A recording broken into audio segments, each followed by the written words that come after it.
Howdy humans, this is Paige from Another Chapter Counseling. I'm a registered clinical counselor coming to you to talk about why people seek therapy and some of the reasons that it might be beneficial to seek a counselor for your life. Let's go.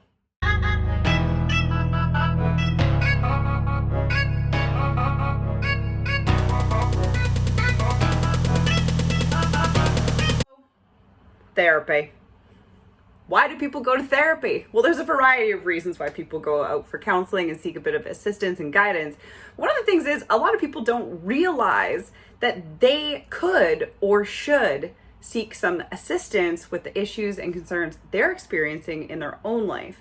I know there's multiple barriers as to why people can't or don't seek therapy, but I'm here to tell you some of the reasons why people do. And it's a very limited list, because I like to keep my videos short and sweet, but hopefully this paints a better picture as to what therapy can look like and why people go. Number 1, new symptoms. I couldn't be more broad. But if you're experiencing some differing elements of your mental health that are out of the norm, or you have experienced mental illness or mental health concerns in the past, and they're resurfacing some of these bits and pieces that were impacting your life in a negative way before.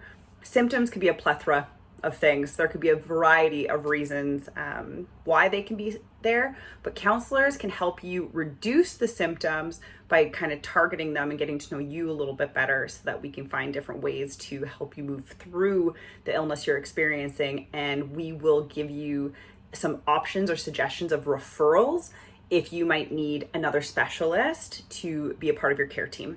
So symptom management, baby. Number 2, this one's my fave. This one's my specialty. Helping people through incredibly difficult life transitions. And even if they're not a difficult life transition and it's just a transition in general, it can be a welcomed transition even. The thing is, there are so many bits and pieces that we may not even know are going to come up as stressors during that time.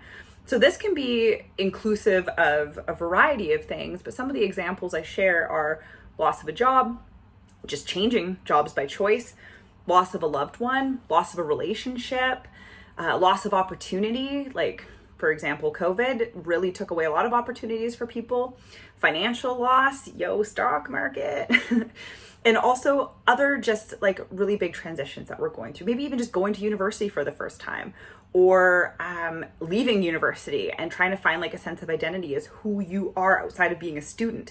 All of these things can be these massive transitions. Motherhood, becoming a mother or a father, becoming a parent or a grandparent even. And we just don't know how we're going to act or react. So it can be helpful to have some guidance through that time, especially if you're noticing that it's weighing on you and that heaviness is really impacting your day-to-day life. So that is number 2, life transitions. Number 3.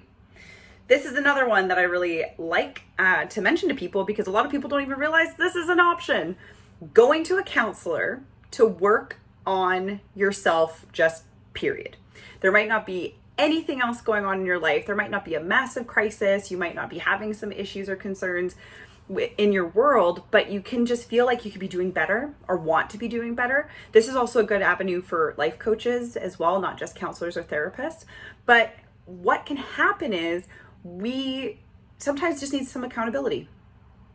Sometimes we just need that extra push, some extra suggestions, some brainstorming, and some idea going back and forth, just to kind of see what we can do to get you back into a good place.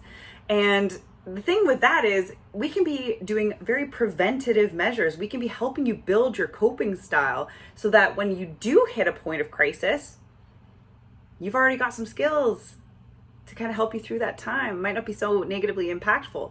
The other thing is too, when it comes to building a relationship with a counselor, it can already be hard enough as it is. You're expressing your vulnerabilities to a complete stranger, essentially. So if you connect with someone who also has experience in major life transitions or grief or trauma, if you build a good relationship, a good therapeutic relationship with your counselor ahead of time, if down the road something happens in your world and you want additional support and guidance, you've already established that relationship with a person. So you know who you would instantly reach out to professionally, and just hope that they don't have a wait list at that time, but also hopefully because you've had a previous relationship with them, they might be able to make a little bit of extra space for you. Well, that's it. That's the quick and nitty gritty. There are so many reasons that people seek therapy.